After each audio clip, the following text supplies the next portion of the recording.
everybody, welcome to the Comic Book Cover, episode 17, and I'm sure of that. So, featured comic this week is going to be The Fade Out, number 12, it's the last issue. If you guys haven't read this one, it's an awesome story.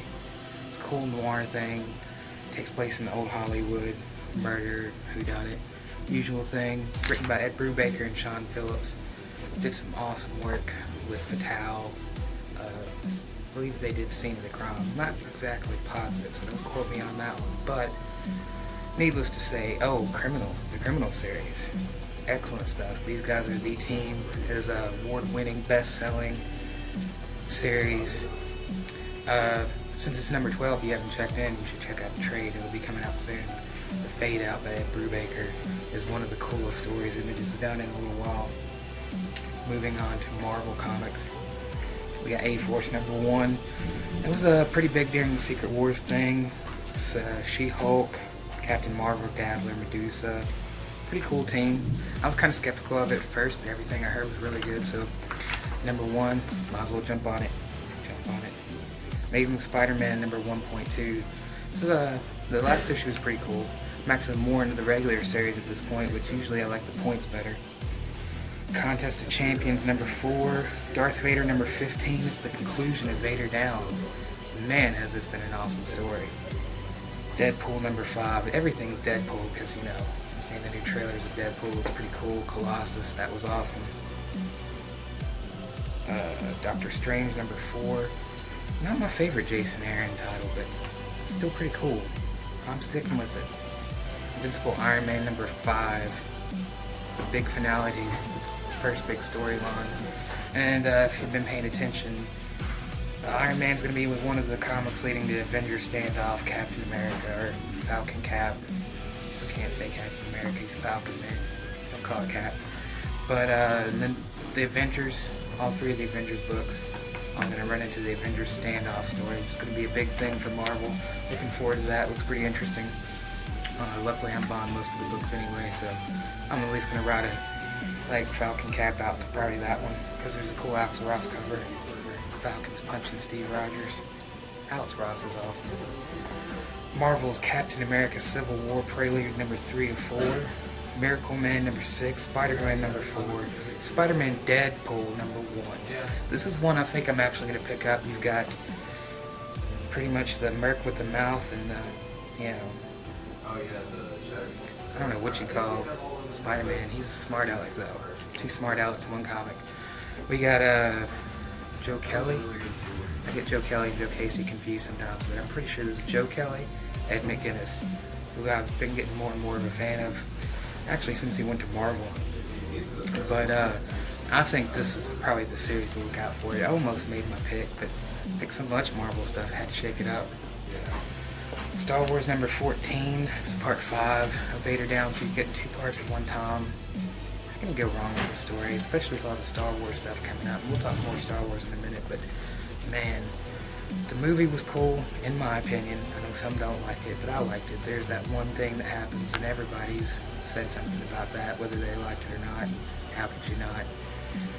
But, I don't know, Vader Down. I mean, the Chewbacca ripping the arms off of I forget the bad guy 3PO's name, but it was pretty cool. There's definitely some cool stuff going on in there. Totally awesome. Number 2. I was critical of this, but I've heard a lot of good stuff. I was told that you get clues on the Bruce Banner thing at the end of it, kind of like a teenager going through puberty and dealing with the Hulk thing. I don't know, it sounds interesting. Greg Pak's writing it. I'm probably going to eventually check it out. But number 2. First issue was good. Did you read the first issue? I did read the first issue. Well, D over at the other store told me it's really good too, so. Well, I heard good things about it, so then I picked up a copy, and I really liked it. I think I might have to go back and pick it up. True Believers Deadpool 1 and True Believers Deadpool Origins number 1. Origins number 1 has a Rob Liefeld cover. Yeah. Take it or leave it. Yeah, it's actually an exact copy of the Deadpool one, so. A guy said once that appearance. they felt like Vandal Savage was shoehorned into the DC Truth story because of the whole TV show, and I'm pretty sure this week we're getting loaded down with Deadpool because Deadpool's coming out. There's nothing wrong with that. No. And I would say in the true story, it's worked out very nicely, especially if you read the Superman annual. But I'm talking Marvel. Ultimate's number 3. I haven't been reading it. I couldn't tell you anything about it. I know Rockfort's the artist, which he's a great That- artist. That's enough reason to buy it. I love Kenneth Rocafort. Uncanny X-Men number 1. You know, I can't help but admit I'm tempted. It's just weird that the Brotherhood of Evil or the Brotherhood of Mutants, is the... It is kind of main- weird, but you have Cullen Bunn writing it, and then Greg Land. And yeah, Greg Land and Cullen Bunn both are really good, and Angel's in it. Yeah. Oh yeah, Archangel. Actually, See, that makes it cool. I like Archangel better than Angel. I don't know. a lot of cool characters. That'd be one reason to pick it up. Magneto's always been Magneto my favorite. and villains. Sabretooth. Did he ever turn back bad? Oh, he definitely turned back bad.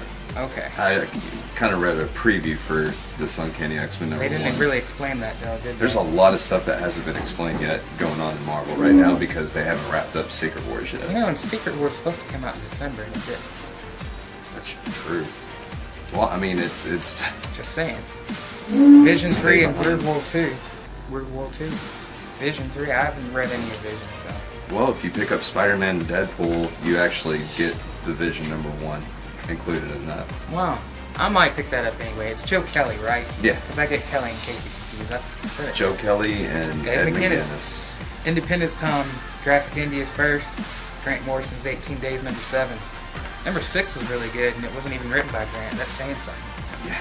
I haven't made that the feature comic yet, but I just did 2 weeks in a row of Grant Morrison just to make up for the lack of it.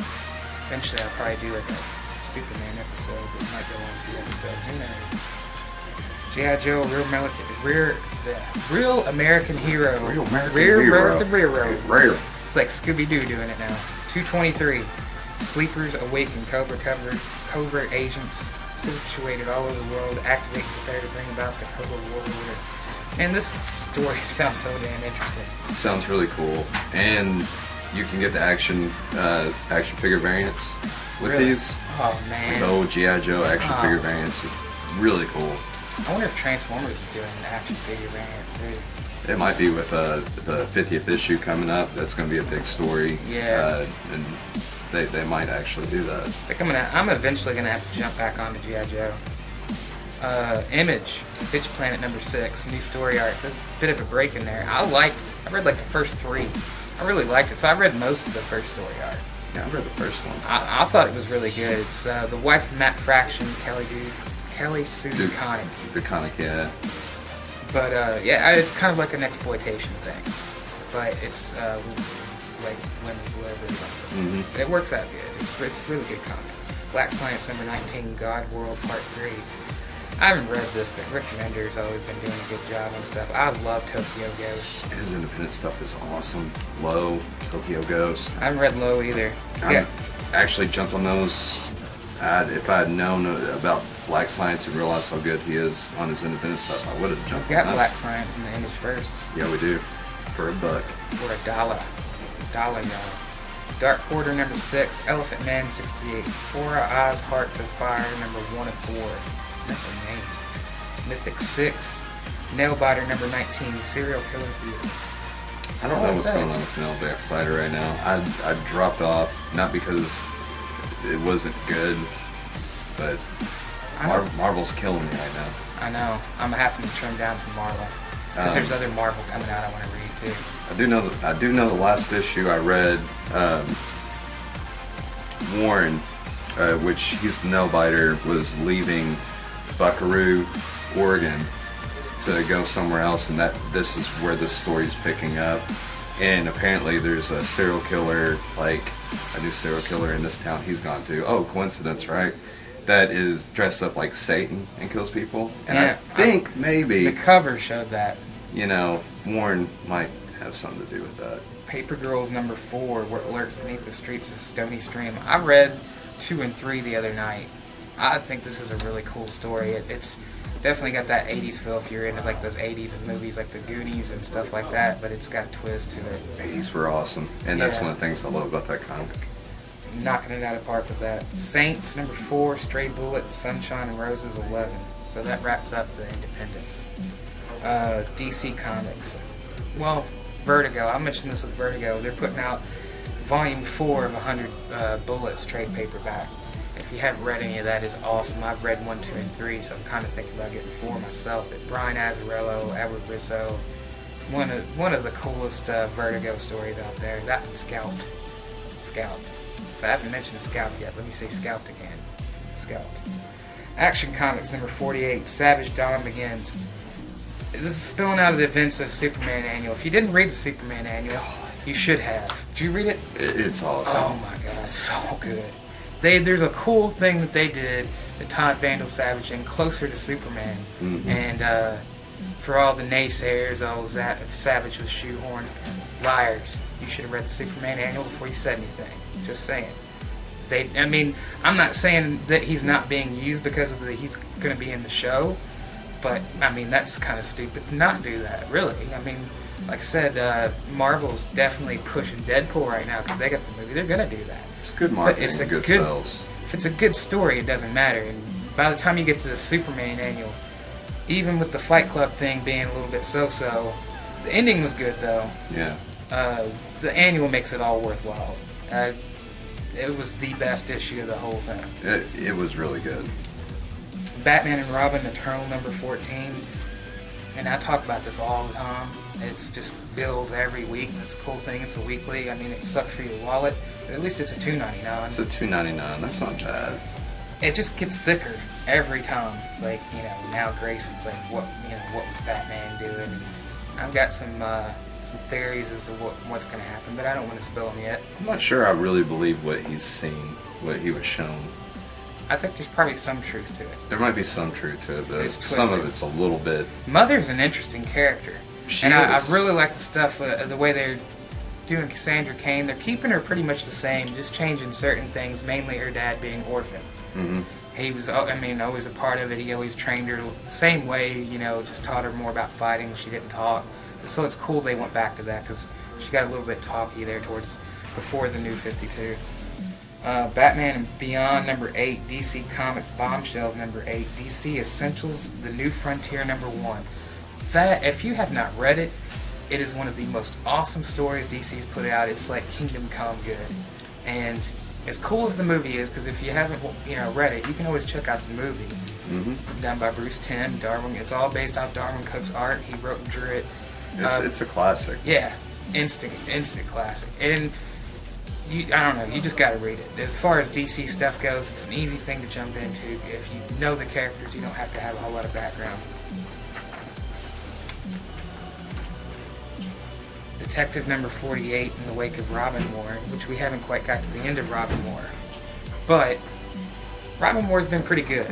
I've been pretty interested. I like the stuff between Grayson and Jim Gordon. We still haven't really seen the Robins break out yet. So it's kind of weird that Detective is coming out like the end of Robin War, but I'm personally ready. Can't wait to see Bruce Wayne get back in his normal thing, which we're getting closer to. It's been a good story, but I think it's the least best of Scott Snyder's, in my opinion. Yeah. But it look doesn't how make it good bad. His stuff is. Yeah, though. it doesn't. Even It's like if I the say least that's the least best of Jason Aaron's, well, Doctor Strange probably fits in that, and that's still really good because it's Jason Aaron. It's still good, yeah. Or Grant Morrison, his least, Josh doesn't think Nameless is as good as some of the others, but that's still not saying much because, he's Grant Morrison. Mm-hmm. It's just how it works. Not everybody can knock it out of the park every time. Yeah. I'd say some of Miller's, I would say the Dark Knight Strikes Again is not the best Miller Batman, but that's not really too much of a I think it's put-down. harder for writers like that, too, that have already made a name for themselves with some of the stories they've written. They're going to be closely watched what they do and heavily criticized, so... Yeah, and Snyder's been on Batman since before the New 52, so he's dished out a lot. And the Gordon stuff is definitely interesting. Green Arrow 48, we've both been looking forward to this because it picks up from the annual. Picks up from the annual. I remember reading the annual and thinking, this seems like it's going to be a really good story, and then you could get to the next issue. It's like, okay, what just happened? Yeah, it's like teasing you. I know Percy's been doing a really good job. I like the team, Zurcher and Percy. Zurcher's a really good artist. Yeah, I love this team. Actually, to me, it's probably the best team on Green Arrow since Jeff Lemire and Sorrentino. Love that team. Green Lantern number 48. Green Lantern's back on Earth. Hal Jordan must bring in help to handle a terrorist attack in Coast City, and then Batman arrives on the scene, and he figures out it's not the same Batman. It's really the reason I mentioned it, just because Green Lantern's back on Earth and running into Batman. Hopefully, Green Lantern, like the rest of the guys, will be back to his normal self by issue 50. Issue 50, everything's supposed to go back to normal. I might jump back in then. I'm just not. At first, I liked how they ended it. He took the gauntlet, being a renegade from the Corps, kind of helped the Corps' name. But I lost interest quick, just mainly because Hal Jordan just didn't look anything like Hal Jordan. Here's one you can talk about: Injustice: Gods Among Us, Year 5, number 1. Yeah, it's the final year. This is the final year, and year 4, Superman faced the gods of Olympus, and that was really good. I mean, this has been a consistently good title, even after Tom Taylor dropped off of it and Bill Coletto took over on the writing. Bill Coletto's a good writer. He really, more than anything that I've read from him in Justice, has impressed me more than anything else. I like this Flash one a lot too. But I think, year 5, you're gonna. This is it right here. If you play the video game, it's going into where that picked up. It's gone on for a minute. Yeah. Midnighter number 8, Swamp Thing number 1 of 6. I've been kind of looking forward to this because Len Wein is back on. He's a co-creator with Bernie Wrightson, and he's back on Swamp Thing, and that just kind of makes it cool. And plus, it's a miniseries, so it's not a big thing. I'm not a huge fan of Kelly Jones, so I'll just have to see. I'm not either. I'll just have to see how it goes. But it could work for this. Len Wein, and it could, Len Wein is the big sell. I mean, nothing against Kelly Jones. He's done a lot of stuff, especially in the 80s. He's got a name, but he's got a particular style. Yeah. You either like it or you don't. Swamp Thing, though, is a cool character, and I really dig it. So I would suggest Swamp Thing number 1. At least check out the number 1 and see how it goes. Telos number 4, it's about to end soon. That's all I can say about Telos. I don't know. It's interesting character, but not enough for me to go and buy his comic. I definitely think Titans Hunt and Lois and Clark. Those two have been great. There's nothing bad I can say about that. And I actually might even like Titans Hunt just a little bit better, because it's a pretty crazy concept. But then again, I like the idea of Lois and Clark from Preview 52 being in this universe too. I love that book. And that's all going to come to a head in issue 50 of Superman, where Superman's going back to the regular Superman. Yeah. Which I can't wait for that. This is the point in the story where you hear Big Cat Comics involved. I got old Star Wars, Marvel Star Wars, number 4, number 5, 6, 8. 8's seen better days. Not terrible though. It's not terrible. What's up with the dude with the rabbit ears? You can tell this is long before Empire. Almost looks like Captain Carrot. I know, it's way before Empire or Jedi came out, so the room the writers have is a lot different because there was less of a universe built at that point. Then we have number 60. Number 64. That's interesting. I like the cover of 97 in white. That's pretty awesome. I've seen some Empire and Jedi, but the first series of Star Wars is always kind of pretty cool to find. I'm not even sure who wrote and drew these. Roy Thomas. Yeah. Howard Chaykin. So they had a good team. They're classic, especially in this era, in the 70s.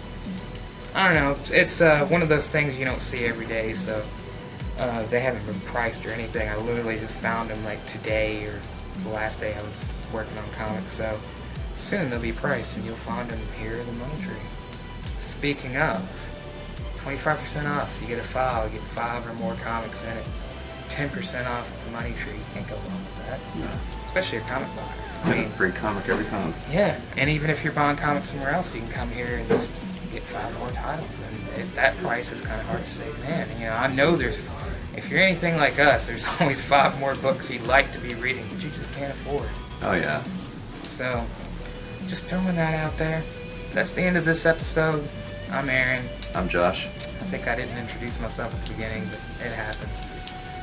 We'll see you next week, and I'm not even sure what's coming out next week, but it's always good stuff. I mean, there's going to be something in there that's going to be like, wow. That's Yeah. what I love about reading comics. Read more comics, people. I'm out.